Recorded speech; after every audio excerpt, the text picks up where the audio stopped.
L'épître est tirée de Saint Jacques. Mes bien-aimés, toute grâce excellente, tout don parfait descend d'en haut.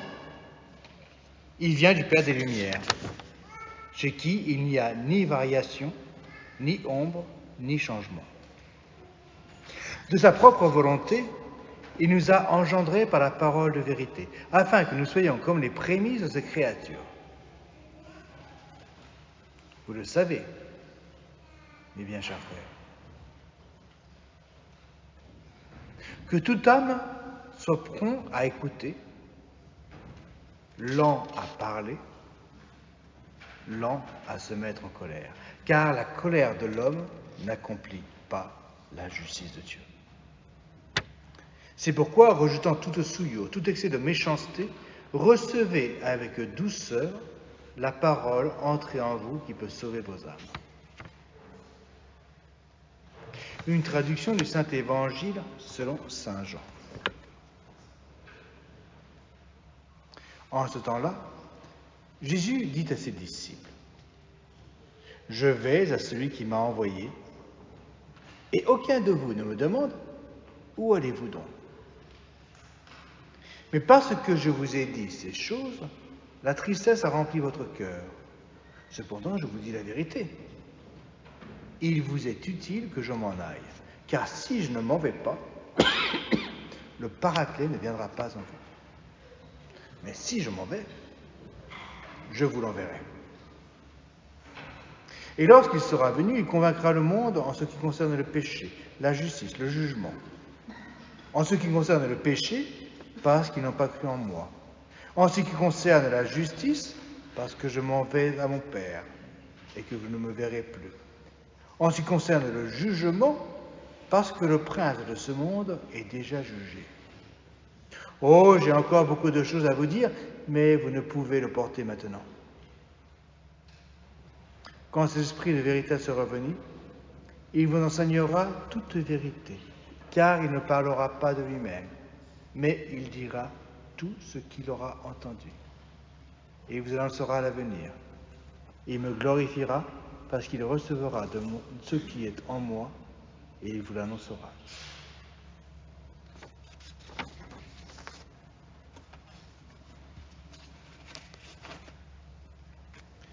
Au nom du Père et du Fils et du Saint-Esprit, ainsi soit-il. Saint Jacques nous le dit, que l'homme soit lent à la colère, car la colère de l'homme n'engendre pas la justice de Dieu. Et c'est tellement vrai pour chacun d'entre nous. L'expression « la moutarde momentonnée » est tellement efficace. On voudrait bien être patient, mais il y a des moments quand même où ils exagèrent. On commence par la surprise face au sans-gêne des autres, leur outrecuidance, leur manque d'égard, leur manque de politesse, même la plus élémentaire, quand même. Ils exagèrent.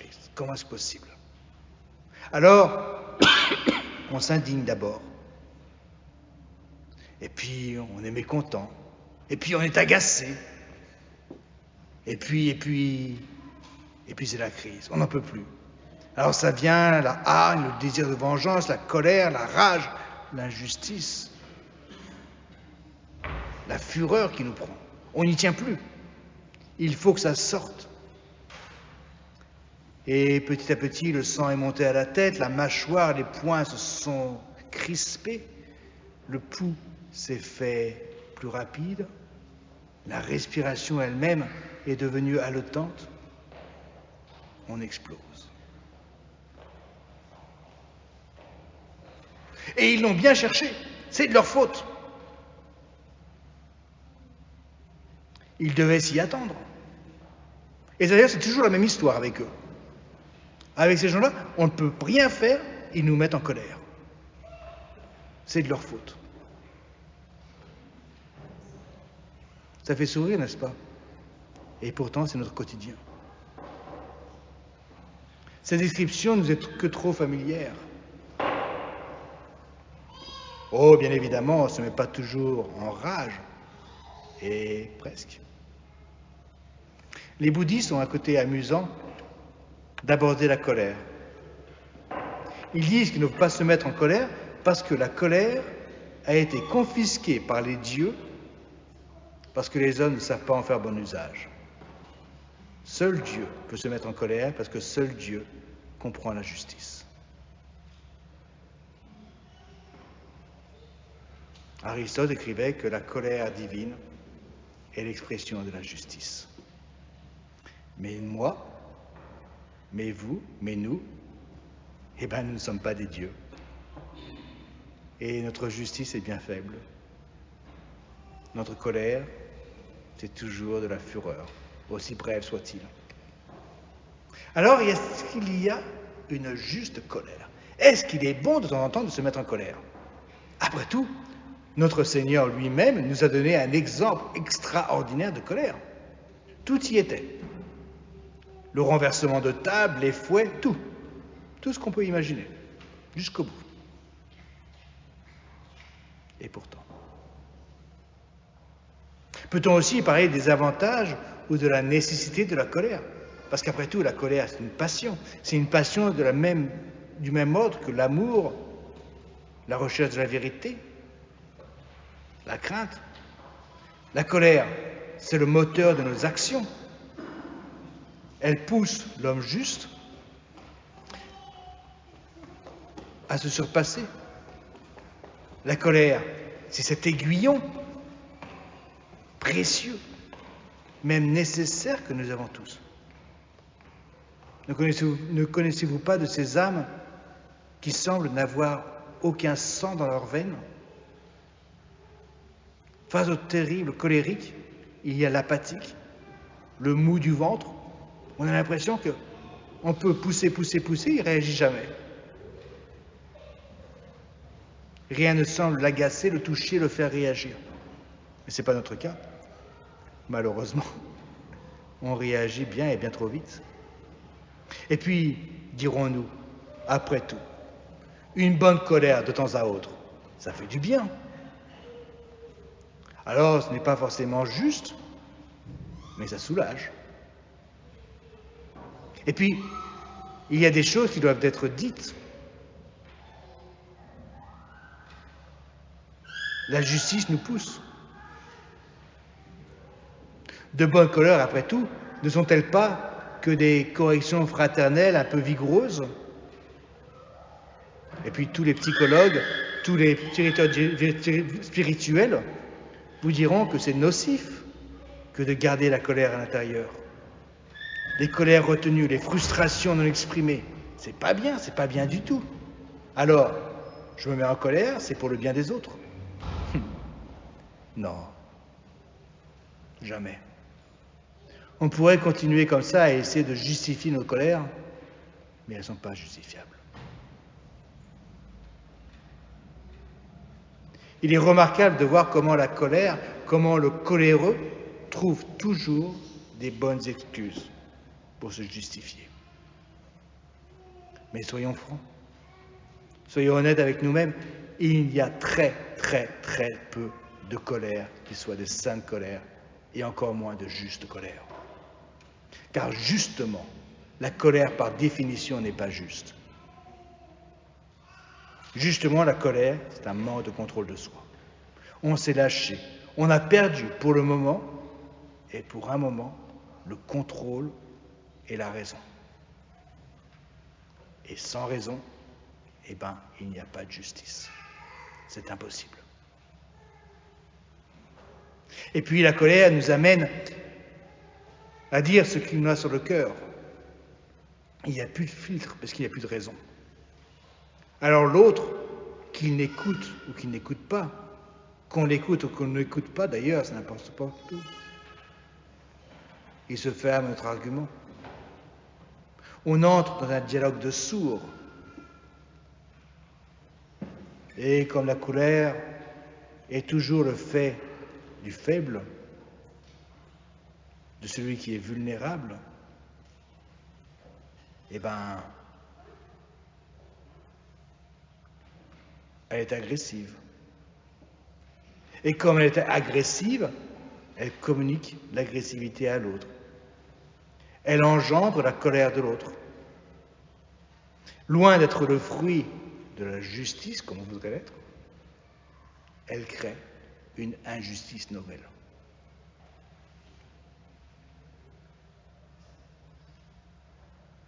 La colère se définit comme une folie temporaire, une folie nuisible.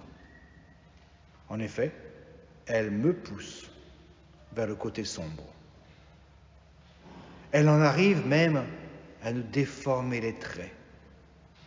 La colère nous rend laids. Vraiment laids. C'est moche la colère. Nos traits sont transformés. Et la colère pousse toujours, presque, à blesser l'autre. Les coups bas sont permis, sont chose commune, parce qu'elle est ni raisonnable ni raisonnée, et s'oppose presque toujours à la vérité. Et puis, avez-vous remarqué qu'on se met en colère toujours contre les plus petits? On n'oserait pas avec un supérieur. On se retient. On se la garde intérieurement. Mais le petit, il est à ma merci. Il est à mes côtés. Il devient l'exutoire de ma frustration. Alors, lui, sans savoir pourquoi, eh bien, il prend tout. Et il souffre en silence. Et comme il souffre en silence, eh bien, il va trouver un plus petit que soi. Et il va se mettre en colère contre lui. Regardez vos enfants. Ça marche très bien. Et si la colère a toujours besoin d'un sujet pour s'exprimer, on arrive à se mettre en colère même contre les objets. C'est drôle. Et l'objet, il n'y peut rien. Alors je me tape sur le volant de ma voiture. Alors je casse la vaisselle, qui n'y peut rien. Mais ça fait du bien. La rage fait rage. Mais celui qui vraiment est le centre de la colère, qui c'est? C'est moi, c'est vous. On est l'épicentre de l'éruption. La plupart de nos colères viennent d'où?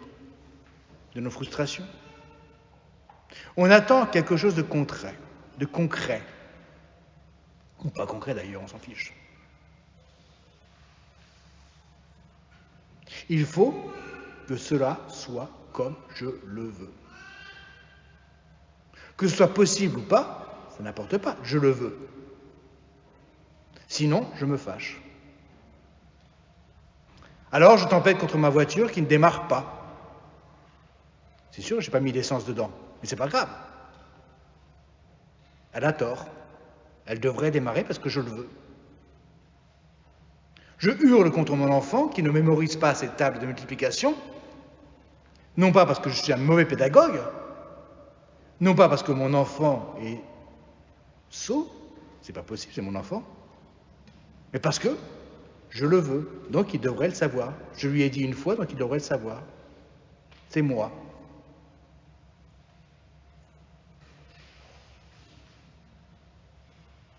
Soyez bénis, bien chers amis, si vous avez un fort tempérament. Quelle grâce, quel don du bon Dieu. C'est merveilleux que d'avoir un tempérament fort. Je le souhaite à tous et à chacun. C'est une grande grâce, la colère, la passion, qui est une puissance vitale. C'est le carburant des saints. Tous les saints ont dû se faire violence et maîtriser en eux cette force incroyable, indisciplinée, mais qui bouge les montagnes. Alors que faire? Que faire avec cette chère colère qui est en nous? Tout d'abord, il faut reconnaître qu'on est coléreux. Et ça, c'est pas possible, c'est difficile. Parce qu'on est si bon. Il faut admettre que c'est en nous une difficulté.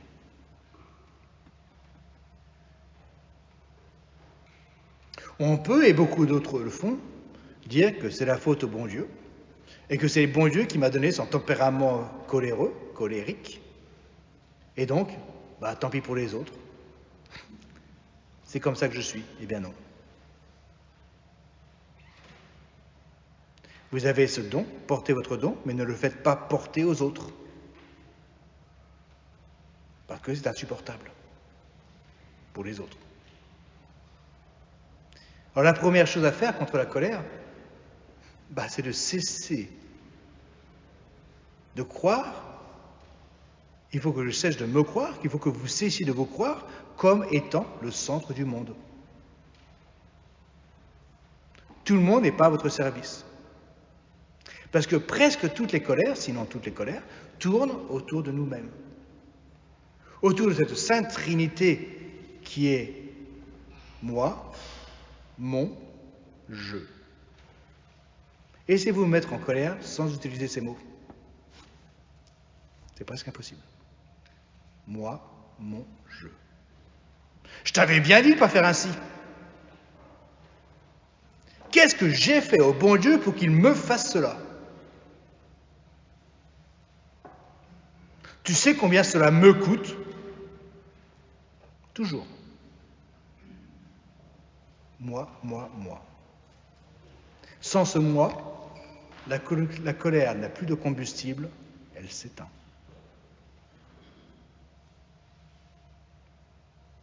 Autre chose contre la colère.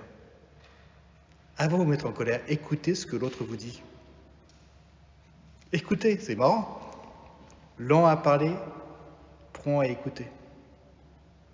Pas seulement entendre le son de sa voix, non, écoutez. Cherchez à comprendre d'où il vient, pourquoi est-ce qu'il dit ça. C'est pas pour me mettre en colère, pas du tout. C'est parce qu'il croit que c'est quelque chose de bien. Avant de chercher à être compris, apprenez à comprendre l'autre. Contre la colère, cessez de vouloir tout gérer, de vouloir tout contrôler. D'ailleurs, on peut contrôler les autres, mais on ne se contrôle pas nous-mêmes. Cessez de vouloir avoir toujours raison en toutes choses. Apprenez à faire confiance à ceux qui vous entourent, ceux qui sont à votre service. Et comme ils sont à votre service, vous en êtes les responsables. Vous avez des devoirs à propos d'eux. Ayez de l'empathie, de la patience, de l'indulgence pour autrui. Cette même indulgence, bon enfant, que l'on s'accorde à soi-même. Ce sont toujours nos petites colères, mais c'est pas grave. J'étais en colère, mais c'est sûr. Pardonnez. Pardonnez ceux qui vous ont offensé, qui ne savent d'ailleurs pas qu'ils vous ont offensé. Parce qu'on est trop susceptible. Pardonnez quand vous voulez être pardonné. Et puis, de manière très pratique, de temps en temps, quand vous sentez cette colère qui monte, qui devient impossible, qui commence à vous chauffer entre les oreilles, faites un petit tour, allez voir ailleurs, comptez jusqu'à 10, ou je ne sais pas, souriez. C'est dur de sourire avec la colère, ou de te mettre en colère avec un sourire sur le visage. C'est presque impossible. Et c'est drôle parce qu'on demande ça à une caissière à un supermarché, mais on n'est pas capable de le faire nous-mêmes. Souriez. Avant que ça tourne au vinaigre. En quelques mots, pour conclure, apprenez à contrôler ce ton incroyable qui est votre colère et non pas à être contrôlé par votre colère. Contrôlez votre colère, ne soyez pas contrôlé par elle. Et puis la colère, elle est très très bonne à nous enseigner qui nous sommes. Elle nous dit tellement de choses à propos de nous-mêmes. Elle nous montre de manière cruelle nos faiblesses. notre propre faiblesse. Alors après une colère, quand elle est passée, quand on s'est remis un petit peu à raisonner, faites le retour sur vous-même. Et demandez-vous deux choses. Pourquoi je me suis mis en colère? Quel est le nœud de ma colère? C'est pas toujours facile à trouver. Et puis, la deuxième chose, où ai-je perdu le contrôle?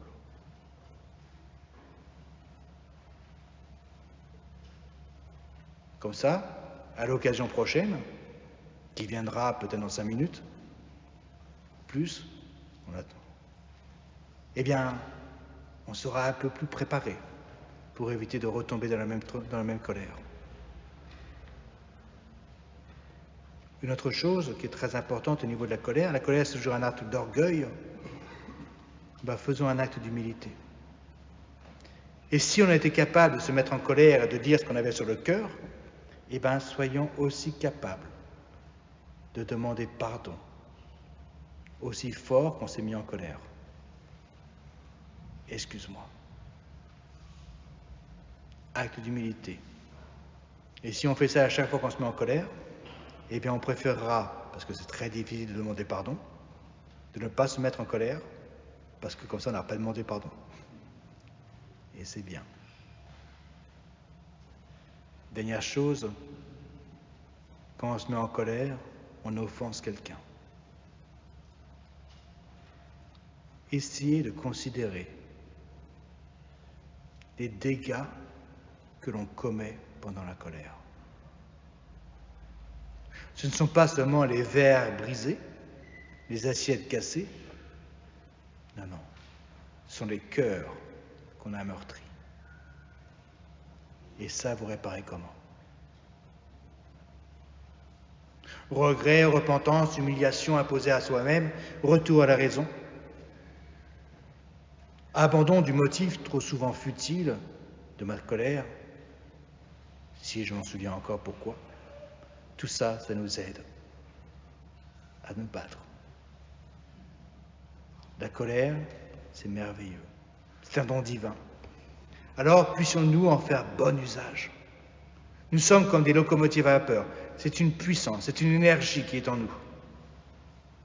Grâce à cette force qui est en nous, on pourrait tirer un train complet, des wagons et des wagons derrière nous. On peut transformer le monde, nos familles, nos enfants, nos amis. Et qu'est-ce qu'on fait? On fait simplement siffler le sifflet. Ça fait beaucoup de bruit, mais ça ne sert à rien. Alors,